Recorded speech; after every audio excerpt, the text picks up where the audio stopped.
Bueno, pues comencem. Jo sóc Carles, sóc l'R4 de Medicina Interna i també us presentaré un cas que vam tenir i comentarem unes cosetes també amb el Kahoot. Comencem. Bueno, tenim un varón de 56 años que acude a urgencias el 24 de febrero tras un viaje a Tailandia y Bali durante 40 días y refiere que el último día del viaje inicia un cuadro como de astenia, fiebre, sensación distérmica, unas artralgias, cefalea, alteración del gusto y tos seca. No refiere a otra sintomatología, niega dolor abdominal, sí que dice tendencia al estreñimiento, no tiene diarrea nuestro viajero y como antecedentes personales poca cosa a remarcar, el único un fumador activo, trabaja de vendedor y sí que es verdad que hace viajes anuales al sudeste asiático y que no está vacunado. Sin antecedentes patológicos ni medicación habitual. Como datos epidemiológicos a remarcar, este reciente viaje de mes y medio al sudeste asiático, que estuvo en Bangkok, en Bali y en las islas occidentales de Lombok, refiere que sí que en algunos días no se puso repelente y posibles picaduras de mosquito, contacto con agua dulce y salada, agua embotellada y que las comidas fueron bastante controladas, se portó bastante bien, por lo que nos comentaba. La exploración física constante es estable, nada a remarcar y la verdad es que la exploración física, estado general bueno, piel y mucosas normocoloreado y normohidratado, consciente y orientado, sin alteraciones a nivel de la auscultación cardiorrespiratoria, el abdomen blando y depresible y no presentaba edemas. Vamos a pasar a el Kahoot.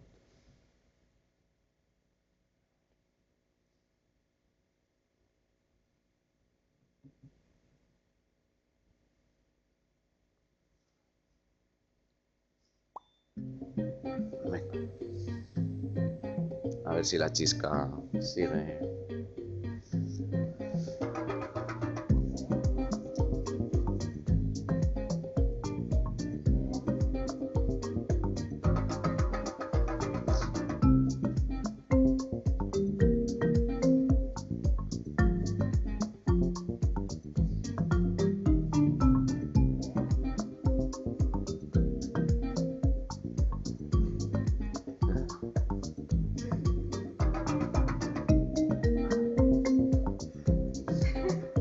Next.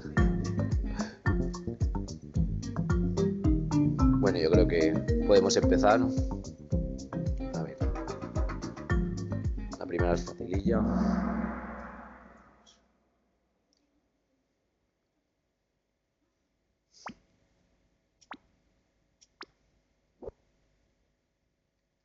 Orientación sindrómica y pruebas complementarias. Qué bueno. Tenemos síndrome febril, fiebre del viajero, haríamos un test de malaria, una analítica, un cultivo, un tórax y una serología de arbovirus. Poliartralgias, test de malaria, analítica, cultivos, síndrome febril, a secas en la que haríamos una analítica, cultivos, tórax y serologías, o síndrome mononucleósico. Vale, perfecto. Y vamos a hacer la siguiente. Perfecto, sí. No. Causas más frecuentes de fiebre del viajero. Malaria, dengue, mononucleosis, fiebre entérica y riquecias. Dengue, chikungunya, fiebre entérica y riquecias. Malaria, zika, fiebre entérica, tuberculosis o enfermedad de Lyme. O malaria, dengue, hepatitis B, fiebre amarilla o fiebre entérica. Está un poco más complicada. Bueno, ahora revisamos.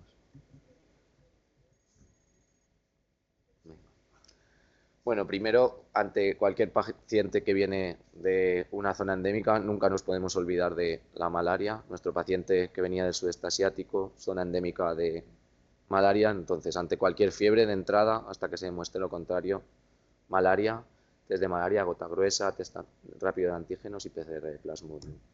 Hablando un poco de la fiebre del viajero, bueno, recientemente el aumento de turismo internacional hace que se estima que unas 2.000 millones de personas viajarán en el año 2030 y entre 45 y 80% de los viajeros a países en vías de desarrollo contraerán una enfermedad. Esta fiebre del viajero afecta a un 3-11% de los viajeros y su evaluación debe ser exhaustiva y sistemática, con una historia clínica muy completa, como ahora veremos más adelante. Las etiologías principales son sobre todo la malaria, el dengue, la fiebre tifoidea, los síndromes virales, sin olvidar otras enfermedades. Importante recordar que cualquier infección puede provocar fiebre del viajero. También los viajeros tienen neumonías, tienen infecciones de orina y tienen infecciones más normales y no tropicales. Aquí tenemos un poquito divididas las etiologías por los diferentes continentes. Vemos que en África la malaria es la más predominante y en Sudamérica sí que el dengue y otros arbovirus cobran más importancia. Aquí os he dejado un poco unos conceptos clave que no sé si se ven muy bien, la verdad, pero bueno, que las enfermedades no relacionadas con los viajes también pueden aparecer, como hemos dicho, pueden adquirirse durante los viajes o simplemente con escalas breves. La fiebre relacionada con la exposición a viajes generalmente comienza durante el viaje o poco después del regreso. Definir el rango de los periodos de incubación es muy importante. Que la malaria todavía es posible incluso si el frotis inicial es negativo, que esto tenemos que tenerlo en cuenta. Los pacientes con malaria falciparum aguda pueden tener un examen físico normal y no tener fiebre cuando son atendidos por primera vez por los periodos de incubación. Los riesgos de enfermedades infecciosas en residentes locales y en los visitantes de una región geográfica pueden diferir ampliamente y aquí tenemos otras cosas importantes. Importante sobre todo, ahora os he puesto una serie de tablas, más que nada, no para comentarlas con detalle, pero sí para que se queden registradas sobre todo sobre la importancia de una historia clínica completa que nos puede dar mucha información y la relación con las diferentes entidades, solo con la historia clínica nos pueden orientar a estas infecciones. Aquí importante mucho, elementos clave, la geografía, investigar mucho sobre los países visitados, las fechas, los medios de transporte y el alojamiento, de dónde se han alojado, es muy importante, las actividades y las exposiciones durante el viaje que han hecho viajeros y los factores un poco del huésped. Aquí tenemos un poco los periodos de incubación, que según los periodos de incubación ya nos orientaría a diferentes patologías. Por ejemplo, podemos ver que la tuberculosis y la hepatitis incluso se pueden a los 40-50 días de un viaje. A tenerlo en cuenta, que puede ser que no sea un viaje reciente, sino que siempre hay que pensarlo. Incluso la malaria también, hasta meses después de la vuelta podemos tenerla. Aquí también otra tabla un poco diferenciando, depende de menos de 14 días, entre 14 días y 6 semanas y más de 6 semanas las diferentes etiologías. Es decir, interesante. Según el área geográfica, también diferentes enfermedades tropicales según el área. En nuestro caso, del sudeste asiático, sobre todo, y lo más frecuente, dengue y malaria. Luego tendríamos otros arbovirus o la leptospirosis, que también cobra importancia. Correlaciones típicas según los síntomas.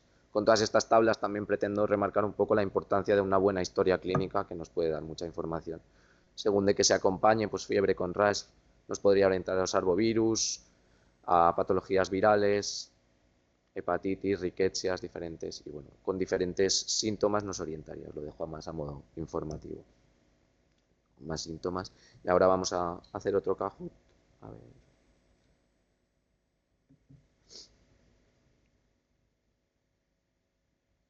Falsa. ¿Cuál de estas relaciones de vectores de enfermedades es falsa? Piojos, fiebre recurrente, fiebre de las trincheras y tifus endémico, garrapatas, enfermedad de Lyme, fiebre hemorrágica Crimea-Congo, tularemia, mosquito, malaria, dengue y fiebre amarilla, y mosquito, enfermedad del sueño, fiebre de Oroya y tifus de los matorrales. Vale.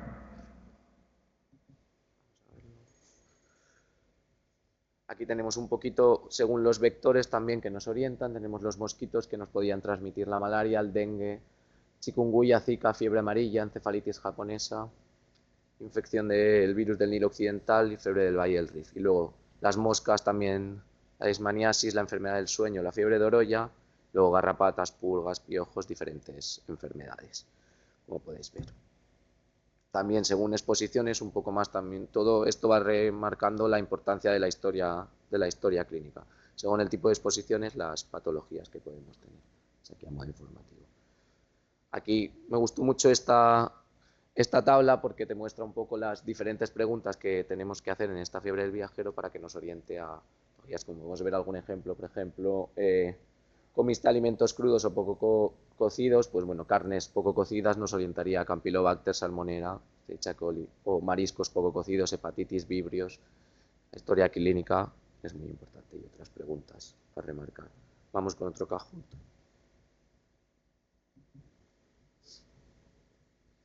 Tras la amplia anamnesis, ahora, ¿qué pruebas solicitarías de entrada? Bueno. Hemograma, bioquímica, gota gruesa, eco abdominal y serologías. Hemograma, bioquímica, sedimento, tórax, gota gruesa, serologías y PCR de arbovirus. Serologías de arbovirus. Hemograma, bioquímica, copro, serología VIH y hepatitis. O hemograma, bioquímica, gota gruesa, cultivo de esputo y mantos. Perfecto. Es verdad que el tiempo es un poco justo, perdona. Para tanta letra, sí.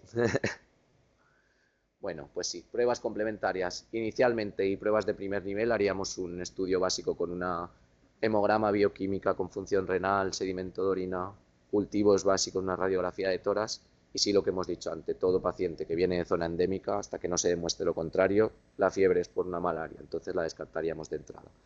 Y ya si la zona y la clínica son compatibles, ya nos plantearíamos serologías y PCR de arbovirus.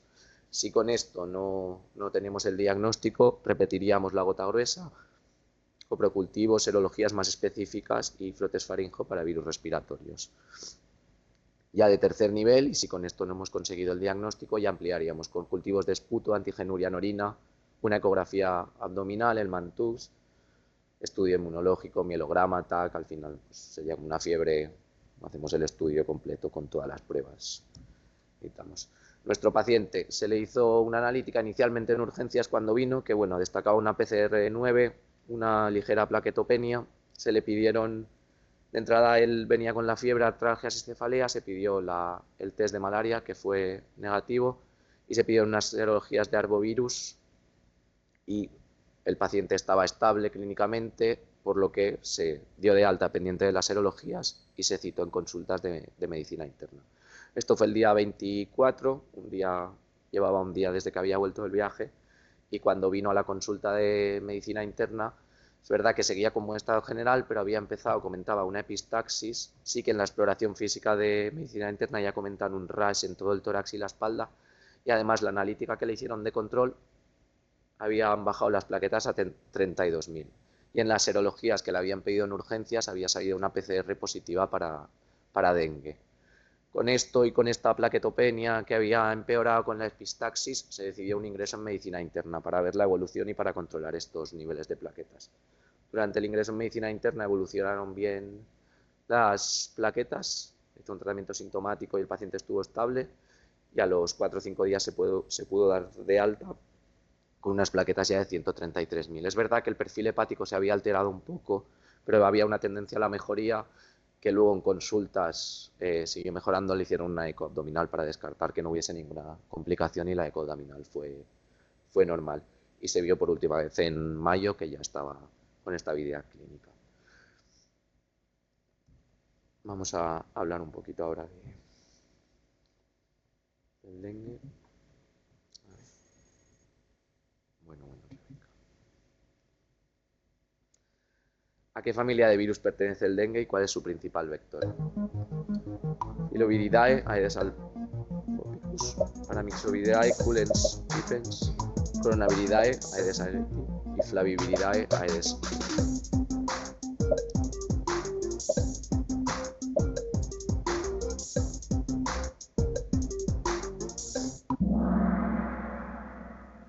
Esta iba un poco a pillar, la primera. ¿Esto qué dice?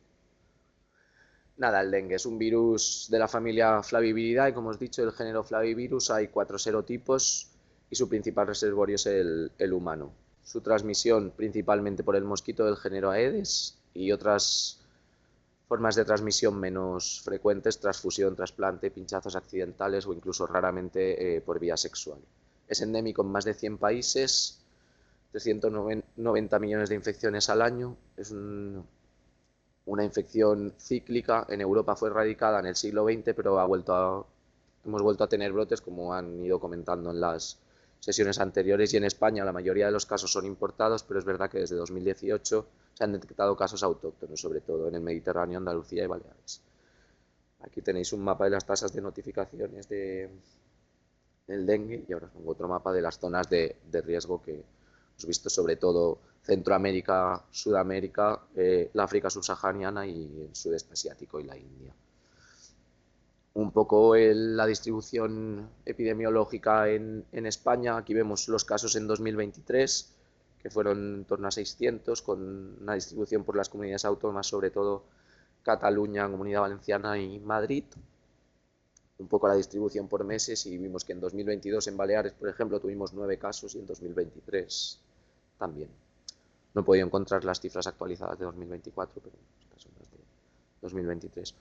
Un poco la epidemiología, revisando un poco los casos en España, como ya se comentó en la sesión de Carla. En 2018 tuvimos 6 casos, 5 en Murcia y 1 en Cataluña. En 2019 2 casos, en 2022 3 casos. Estos de Ibiza, que ya se comentó ayer un poquito, y en 2024 en Cataluña hemos tenido 8 casos. Hablando un poco de la clínica del dengue así en general, el periodo de incubación 5 o 7 días, la mayoría de los pacientes son asintomáticos y de los que son sintomáticos la mayoría tienen un dengue clásico, que es un síndrome viral con una cefalea retroorbital y con un cuadro típico de síndrome viral. Es verdad que hay un 1 o 5% que se puede complicar con un dengue hemorrágico, que estos son los que tenemos que estar bien atentos para que no se nos pase. De estos del dengue hemorrágico, el 50% puede presentar petequias o equimosis, hasta un 30% hematemesis, menorragias, epistaxis y melenas son menos frecuentes, pero también tenemos que tenerlo en cuenta. Y el factor de riesgo más importante para presentar un dengue hemorrágico es ya haber sufrido un dengue previo. ¿Vale? Y otros factores de riesgo son el sexo femenino, más intervalo entre las infecciones y la raza blanca. Aquí vemos el rash típico del dengue, que es lo que llamamos las islas blancas sobre un mar rojo, que no sé si se ve bien, pero aquí podemos ver las islas. No es de nuestro paciente, la imagen es de internet que no teníamos. Y aquí un poco para ver el dengue y tener en cuenta los signos y síntomas de alarma que nos pueden estar. Tenemos que estar atentos para que no se nos pase un dengue hemorrágico. Que el dengue hemorrágico al final lo que pasa es que aumenta la permeabilidad vascular y esto es lo que genera todas las complicaciones, tanto a nivel de, por ejemplo, derrames pleurales, de líquido y los sangrados. El diagnóstico tampoco me voy a meter mucho porque ayer ya lo comentó la compañera, pero bueno, importante como en todos los arbovirus y en todas las fiebres tener una sospecha clínica. Fiebre, cefalea retroocular intensa y artromialgias con o sin RAS. Primero, ante todo, descartar la malaria y luego, bueno, test rápidos de antígenos, serología y PCR. En nuestro caso es verdad que como lo cogimos muy pronto porque acababa de empezar la fiebre, la PCR era positiva. Y os he quitado un dato importante de la epidemiología porque si no sé, que era que su mujer estuvo ingresada por dengue en Tailandia justo antes de venir, ¿vale? Pero esto ya nos lo chivaron. A ver, la última.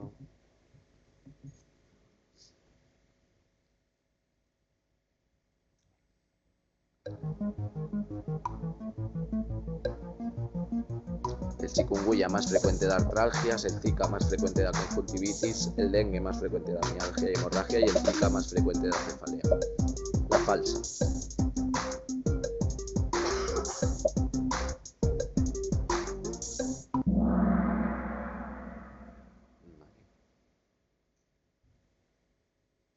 Aquí tenemos un poco el diagnóstico diferencial de los arbovirus y un poco por frecuencias los diferentes síntomas. Como vemos, la conjuntivitis es más frecuente en el Zika, las artralgias son más frecuentes en el chikungunya y la artritis inflamatoria, y las mialgias que son un poco más frecuentes en el dengue. El dolor de cabeza tanto en el dengue como en el chikungunya son más frecuentes, pero en el Zika es un poco menos frecuente. Esto también, bueno, un poco específico, pero es lo que nos dice la literatura. Como tratamiento, bueno, tratamiento sintomático, en casos graves, nada, tratamiento de soporte con expansores de plasma y plaquetas si lo necesitan. Importante, en las vacunas que están disponibles, hay una vacuna de virus atenuados modificados que para darla tiene que tener una infección previa y otra vacuna tetravalente atenuada que previene los 4 serotipos y es independiente de la exposición previa. Está en investigación una nueva vacuna tetravalente que hay buenos resultados y está pendiente de. Y luego importante también el control de los mosquitos, eliminación de criaderos, protección de personal y estrategias de investigación. Se están viendo liberación de mosquitos infectados con bacterias para reducir la incidencia del dengue y siembra de copépodos en recipientes de agua para eliminar las larvas de mosquito. Es un poco lo que. Aquí la bibliografía y muchas gracias.